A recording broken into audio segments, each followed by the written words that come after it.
नमस्कार।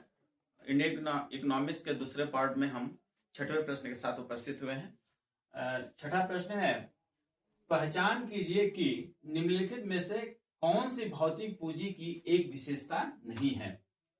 पहला है मूर्तता, जिसको टेंजिबिलिटी बोलते हैं। सेकंड, व्यापार योग्यता, जिसको ट्रेडेबिलिटी बोलते हैं। और तीसरा है स्थिरता, इमोबिलिटी बोलते हैं। तो इसमें से हमको तीनों में से कोई ऐसा ऑप्शन ये दिया है कि ए ऑप्शन में सेकेंड और first and second, B option है second and third, C option है फर्स्ट एंड थर्ड, और डी ऑप्शन है फर्स्ट सेकेंड और थर्ड। इसका मतलब ये बताना है कि इनमें से कौन सी एक विशेषता जो है ये भौतिक पूंजी की नहीं है। भौतिक पूंजी जो कि मानव पूंजी और भौतिक पूंजी दो पूंजी होते हैं, उनकी कौन सी विशेषता नहीं है। तो इसकी अगर इंग्लिश वर्जन की हम बात करें तो इसका थोड़ा पढ़ देते हैं। Identify which of the following is not a feature of physical capital. First tangibility, second tradability और थर्ड है इमोबिलिटी। तो इस प्रकार से आप समझिएगा, यहाँ पे मूर्तता जो टेंजिबिलिटी होती है, मूर्त मतलब होता है दृश्य, जो देखने योग्य होता है, जिसको हम स्पर्श कर सकते हैं, छू सकते हैं, देख सकते हैं, उसको करते हैं। तो ये भौतिक पूंजी की प्रमुख विशेषता है। मूर्तता जो है भौतिक पूंजी उसे ही कहते हैं जिसे हम क्या कर सकते हैं, छू सकते हैं, स्पर्श कर सकते हैं, देख सकते हैं। जबकि मानव पूंजी में ये विशेषता नहीं। तो मानव पूंजी क्या होता है, वो अपना सेवाएं दे सकता है, जिसको हम देख, और इसीलिए मानव पूंजी एक अदृश्य होता है और ये दृश्य होता है। तो पहला जिसमें भी ऑप्शन पहला होगा वो नहीं होगा। तो इसमें भी फर्स्ट है तो नहीं होगा, इसमें भी फर्स्ट है तो नहीं होगा, और इसमें भी फर्स्ट है तो नहीं होगा। इस प्रकार से अगर हम तकनीकी रूप से देखें तो बी ऊपर आंसर इसका सही है, जिसमें सेकेंड और थर्ड व्यापार योग्यता और स्थिरता। अब इसको थोड़ा सा हम समझ लें। व्यापार योग्यता चूंकि एक जो निर्जीव वस्तुएं होते हैं, चूंकि भौतिक पूंजी एक निर्जीव होता है, तो उसके अंदर योग्यता नाम की कोई चीज नहीं है। उसमें योग्यता तभी, जैसे गाड़ी है तो गाड़ी जब तक मानव पूंजी उसमें सहयोग नहीं करेगा तब तक वो अपने हिसाब से काम नहीं करेगा। जैसे कंप्यूटर ही है, कंप्यूटर में लाख योग्यता है, लेकिन उसको ऑपरेट करने वाला कोई ना कोई व्यक्ति होना चाहिए। सेकंड है स्थिरता। स्थिरता जो है एक्चुअली थोड़ा सा कंफ्यूजन कर सकता है कि भौतिक पूंजी तो मानव पूंजी भी तो इधर से उधर जाता है, लेकिन यहाँ समझने वाली बात है कि ऐसा नहीं है। जैसे हमें अगर कोई काम मिले और हमें तमिलनाडु में काम मिले और तमिल भाषा मिले तो हम काम नहीं कर सकते हैं।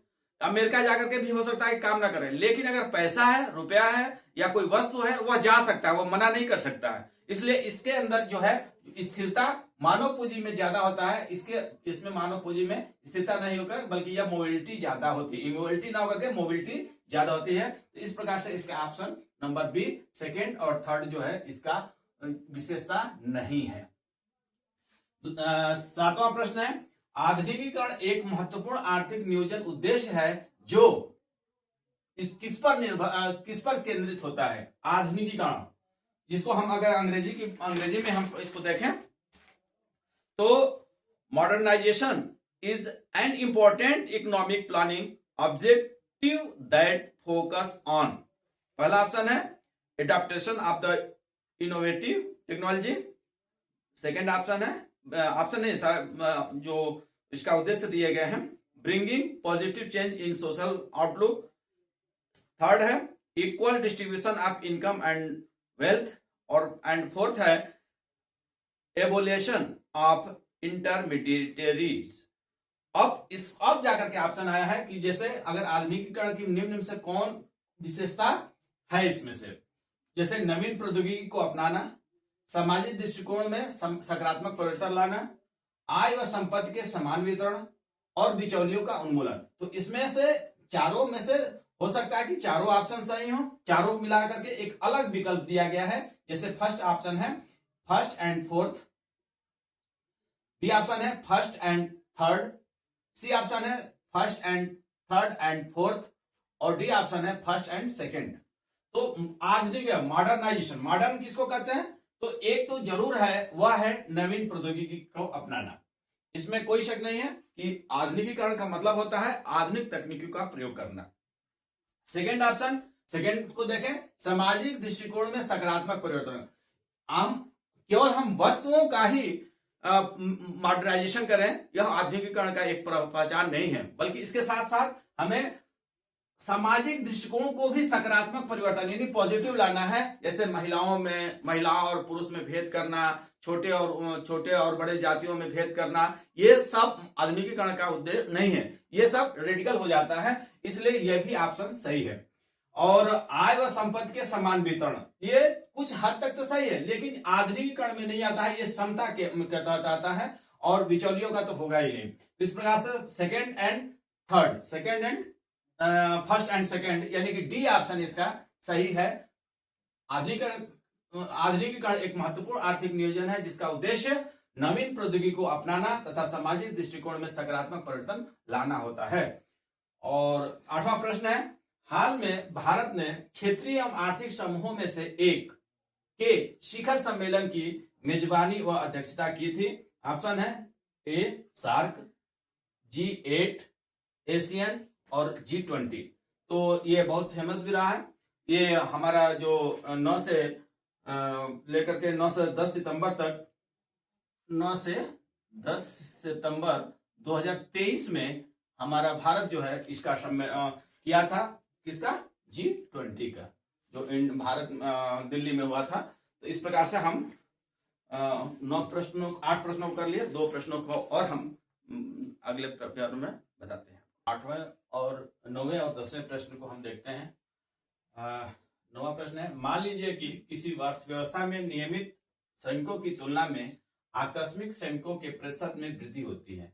कथन है कि अगर ऐसी स्थिति है कि जहां पे नियमित श्रमिकों की अपेक्षा जो आकस्मिक श्रमिक है यानी कि अनियमित है उनकी प्रतिशत में वृद्धि होती है, तो इस स्थिति को कार्यबल के किस रूप में जाना जा सकता है? ऑप्शन नहीं बल्कि कूट है। पहला कूट है औपचारिकरण, सेकंड है अनियतीकरण, थर्ड है बेरोजगारी। अब इनमें से कोई ऑप्शन जो विकल्प दिया है ए ऑप्शन का मतलब हो गया कि इसमें या तो फर्स्ट एंड सेकंड दोनों है, B option second and third दोनों है, सी ऑप्शन केवल सेकंड है और डी ऑप्शन केवल एक है। तो इसके लिए हमें एक इंग्लिश भी इसका पढ़ लेते हैं। Suppose the percentage of casual workers rises in an economy as compared to the regular workers. The situation may be known as what of workforce? Formalizations, casualizations, unemployment. Option Y, first and second, second and third, only second, only first. तो एक चीज तो तय समझिए कि अगर नियमित यानी कि नियमित जिसको प्रॉपर नौकरी मिल रही है, जैसे मंथली वेतन हो, निश्चित कार्य के घंटे हो, उसका सामाजिक सुरक्षा प्रदान किया जाता हो, उनको नौकरी से निकालने से पहले कुछ सूचनाएं दी जाती हैं, ऐसी स्थितियों को हम नियमित श्रमिक कहते हैं। और कैजुअल जो मतलब जो अनियमित है, दिहाड़ी मजदूर इत्यादि श्रमिकों की संख्या में अगर वृद्धि होती है तो 2 स्थितियां हो सकती हैं। ऐसी स्थिति को हम कहते हैं अनियमितीकरण। अनियमितीकरण मतलब जिसका नियत नहीं है, तय नहीं है कि क्या होगा क्या नहीं होगा। तो और दूसरा हो जाता है अगर ये ज्यादा बढ़ जाते हैं तो इससे बेरोजगारी भी पैदा होता है। ऐसा नहीं है कि अगर लोग जैसे आज के डेट में भारत की बात करें तो हमारे पास जो नियमित श्रमिकों की अपेक्षा आकस्मिक श्रमिकों की संख्या ज्यादा है, इसीलिए बेरोजगारी फैला हुआ है। तो इस स्थिति में हमारा सेकेंड और थर्ड यानी कि बी ऑप्शन जो है इसका सही होगा। औपचारिकरण तो एकदम नहीं होगा, तो जिसमें भी फर्स्ट है उसको हटा देना है, यानी डी ऑप्शन नहीं होगा और ए ऑप्शन नहीं होगा। सी हो सकता था, लेकिन सी के साथ साथ एक बेरोजगारी का भी ऑप्शन है, इस प्रकार से इसका आंसर बी होगा। और 10वां प्रश्न को हम देखते हैं। 10वां प्रश्न है, निम्नलिखित कथनों का ध्यानपूर्वक अध्ययन कीजिए। कथन 1 है, भारत में जल व वायु प्रदूषण की समस्या के समाधान हेतु भारत सरकार ने केंद्रीय प्रदूषण CPCB central pollution control board की स्थापना की थी। कथन सेकेंड है, वनों की कटाई से स्वदेशी वनों का स्थायी विनाश होता है। कथन फर्स्ट और कथन सेकेंड 2 है। उपरोक्त कथनों के आधार पर निम्न विकल्प का चयन कीजिए। कथन 1 सत्य और कथन 2 असत्य है। बी ऑप्शन है कथन 1 असत्य है और कथन 2 सत्य है। सी ऑप्शन कथन 1 और कथन 2 दोनों सत्य है, और डी ऑप्शन है कथन 1 और कथन 2 दोनों असत्य है। तो हम जब इंडियन इकोनॉमिक्स पढ़ते हैं तो ये जीके का भी प्रश्न पढ़ता है और पर्यावरण से संबंधित प्रश्न है। तो भारत के कोई भी एग्जाम, भारत में इस समय कोई भी एग्जाम देने जाएंगे उसमें पर्यावरण से संबंधित प्रश्न जरूर बनते हैं। तो न केवल ये 12वीं क्लास के बच्चों के लिए है, बल्कि यह किसी भी कंपटीशन में जाएंगे तो इससे संबंधित प्रश्न पूछे जाते हैं। तो इसलिए, और ऐसे प्रश्न बहुत पूछे जा रहे हैं, कथन और कारण वाला, कथन 2 कथनों वाला और कूट संख्या वाला, ये सबसे टफ पेपर माने जाते हैं। इसलिए इसको बहुत ध्यान से और एक एक चीजों को बहुत बारीकी से समझने की आवश्यकता है। तो कथन 1 की बात करें तो भारत में जल व वायु प्रदूषण की समस्या के समाधान हेतु निश्चित रूप से भारत सरकार द्वारा सीपीसीबी का स्थापना 1974 में की गई थी। 1974 में की गई थी। और तो इसका मतलब कथन 1 एकदम सत्य है। दूसरा कथन पर विचार करें कि वनों की कटाई से, अगर हमारे देश में जो वन है उनकी कटाई करने से स्वदेशी वनों का स्थायी विनाश होता है, तो यह भी सही है। अगर वन कटेंगे तो वन लगते कहाँ है, वन बनते कहाँ? वन तो सरकार मतलब कि नेचुरल चीजें होती हैं, तो वन की अगर कटाई करते तो उस रूप में इसका स्थायी विनाश होता है। इस प्रकार से कथन 2 भी सत्य है। और अब हम ऑप्शन की बात करें तो कथन जो सी है, जिसमें कथन 1 और कथन 2 दोनों सत्य है। इस प्रकार से हम आज इंडियन इकोनॉमिक्स के 10 प्रश्नों को हमने देखा।